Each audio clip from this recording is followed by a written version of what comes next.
you look at our portfolio over the last couple of years, we have a very strong exposure to an economic recovery type of environment. I mean, just again, not thematically, it's worked out that way.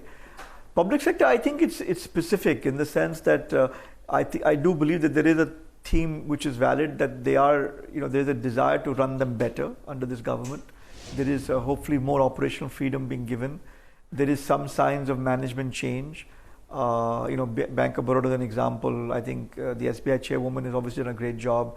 These are two stocks which we've looked at. So, I have some sense there. So I think it's again, if I can get a PSU bank or any PSU company where I believe that the management has got some visible tenure and the management is smart and driven by the right incentives, then it is something we would look at. But again, I'm not prepared to make a blanket bet on PSUs or a blanket bet on PSU banks.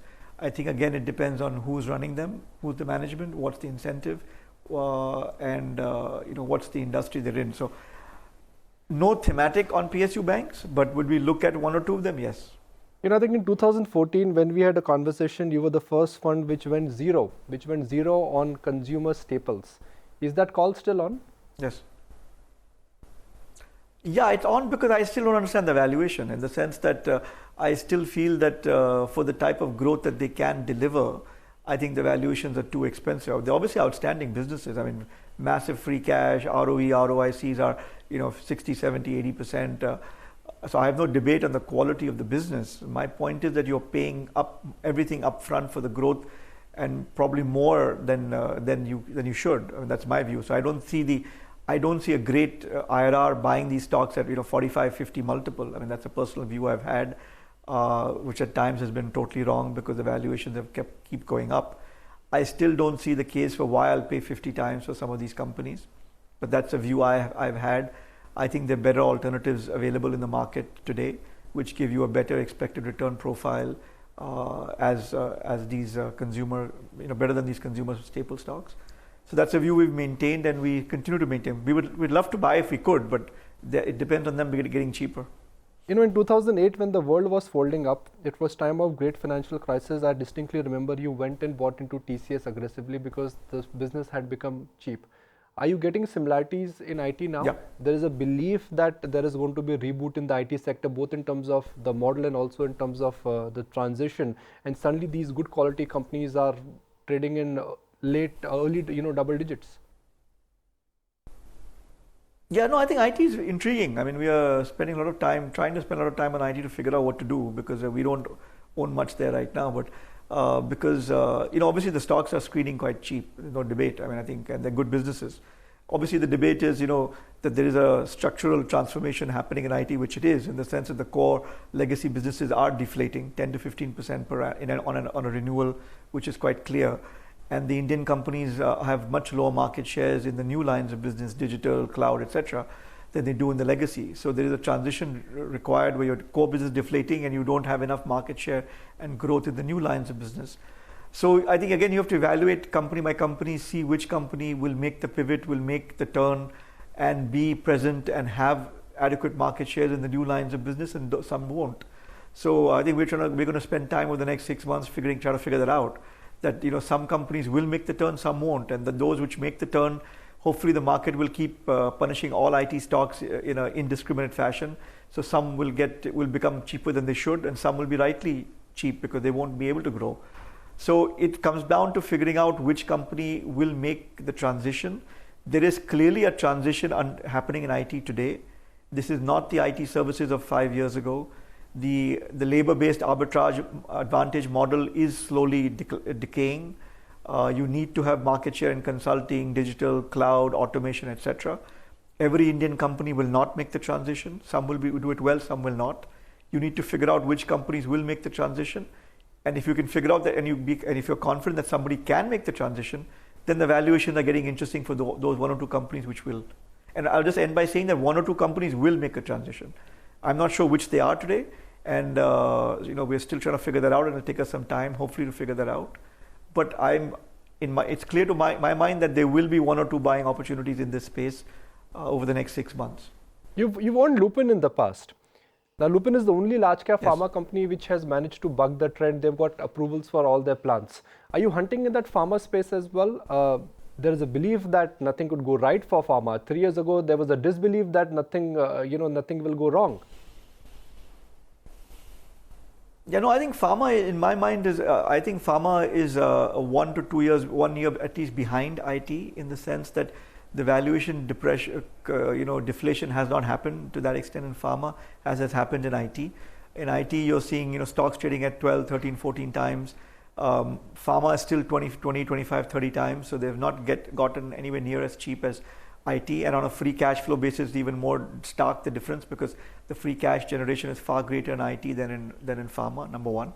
Number two, I think the regulatory challenges in pharma are still there. I mean, IT of course has its H1B, and we'll see what happens there, but that's still quantifiable. I think pharma, this whole FDA issue, the consolidation of buying power in the US, Trump is making statements on the pharma side as well. So I think there's still some way to go in pharma. And also the thing that bothers me in pharma is if you look at the valuations, Mylan and Teva may be a bad example because they've just lost the Copaxone patent, so its valuation may be affected partly by that. But Teva and Mylan, the number one and number two player in generic pharma globally, trade at 10 times earnings. And it's not that they're bad businesses. They have 30% operating margins, they have decent ROICs, and good cash flow, but they still trade at 10 times. I mean, Mylan's market cap is less than $20 billion. It's or $22-23 billion. It was less than Sun's market cap. So I think you need to figure out also that what is can an Indian generic pharma company have a $30-40 billion market cap if the largest generic pharma company in the world has 35 billion market cap? So and of course there's the EV and all that. So Teva and Mylan both have debt, so it's not entirely market cap. You got to look at EV as well. But I'm just giving you a sense that we need to understand what is the potential for overall market cap creation in India if the world's leading generic players have market caps and P multiples which are really quite low. So again, we're doing more work on pharma, but I think it's not anywhere near as cheap as IT. So I would prioritize IT over pharma in terms of the work that we're doing right now. Interest rates, Akash, are low. They're likely to come down more. Cost of borrowing is going to come down. The rural economy is going to recover. So one should focus on consumer discretionary. You bought iShares in the past, something which has worked like a charm for you. Anything in the consumer discretionary space which is there on your radar?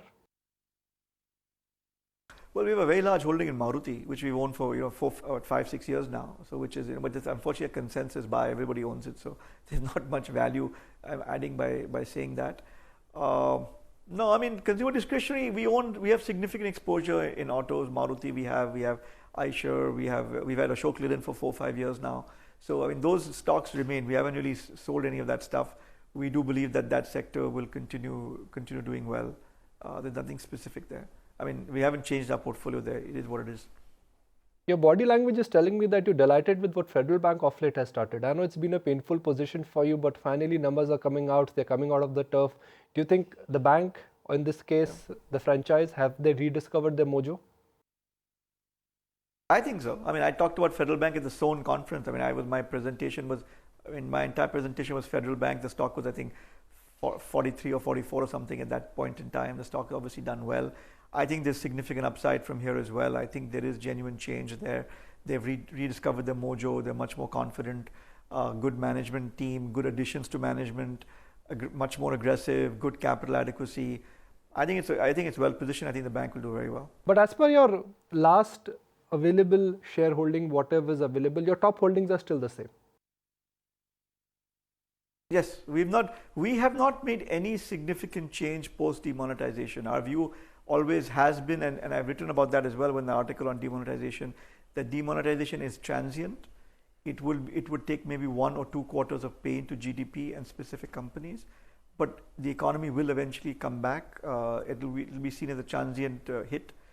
I think what has become more clear since then is that there is a differential impact in the sense that certain companies are really benefiting very significantly from demonetization. The unorganized sector has got wiped out, or competition has got affected, or whatever. So I think demonetization is actually beneficial for the listed markets. The stocks that we can buy, I think by and large, are benefiting from demonetization. So, I'm happy we did not make any change post demonetization to our portfolio. Find us on Facebook at facebook.com/ETNow and don't forget to click the like button. You can also follow us on Twitter at ETNowLive. To stay updated with all our programming, hit the subscribe button on our YouTube channel by logging on to youtube.com/user/ETNow.